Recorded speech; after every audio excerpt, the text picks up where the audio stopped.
A federal judge has ruled against Google in a major antitrust case. It says the company acted illegally to maintain a monopoly of its search engine. For more, CBS News legal contributor and Loyola Law School professor Jessica Levinson joins us now. Jessica, good to see you. I think the numbers I saw were that Google has, 90% of the online searches overall and 95% if you're talking mobile. And the Justice Department is basically saying that they're charging these artificially high prices and getting lazy about searches and not really investing because everybody uses them anyway. Is that right?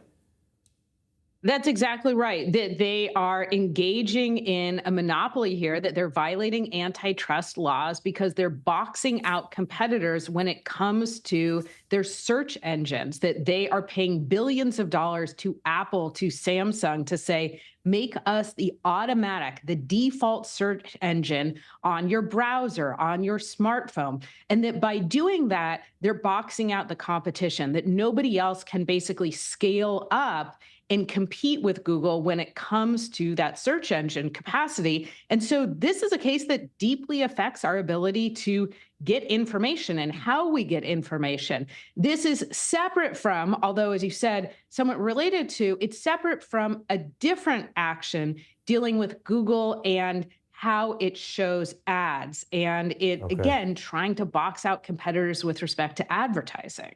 I'm going to make myself feel old here, but I feel like it's not the first monopoly case over browsers. There was Netscape, there was Internet Explorer.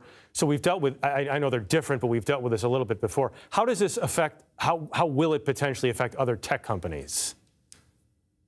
I think we're the same. That question indicates to me that we're of the same vintage when it comes to using these search options. So how will it affect other cases? What I will say is that this is big legally, and it also has a big psychological impact in the sense that it is in my mind, the first really big case under Section 2 of the Sherman Act. This is that antitrust act that we've been using for decades and decades now, initially meant to break up big oil, that it's really the first big case in a quarter century. And it's the first big case where the Department of Justice won against a big tech giant in the internet age.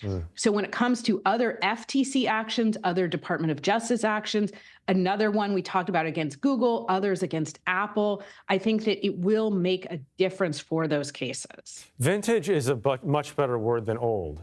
I do like that. So I'm gonna steal it, I think. Does this mean anything for Google? I mean, everybody's trying to dominate AI right now. Does this mean anything for Google's quest to beat everybody else in AI? It's a great question. I think what it is saying basically is be careful about getting too big. Be careful about trying to box out competitors. Everybody is trying to, as you said, be the dominant force when it comes to AI.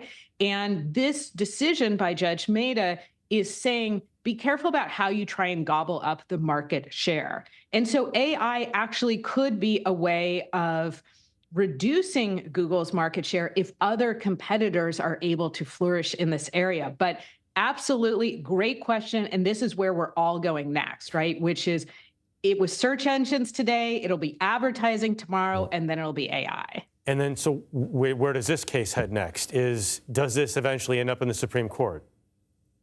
I think it absolutely could. I mean, in the short term, with respect to this case, Judge Maida has to decide what the remedy is. There will be a separate remedy phase, and then it will be appealed. And this is the type of case, frankly, where I think you could see the Supreme Court step in for this reason.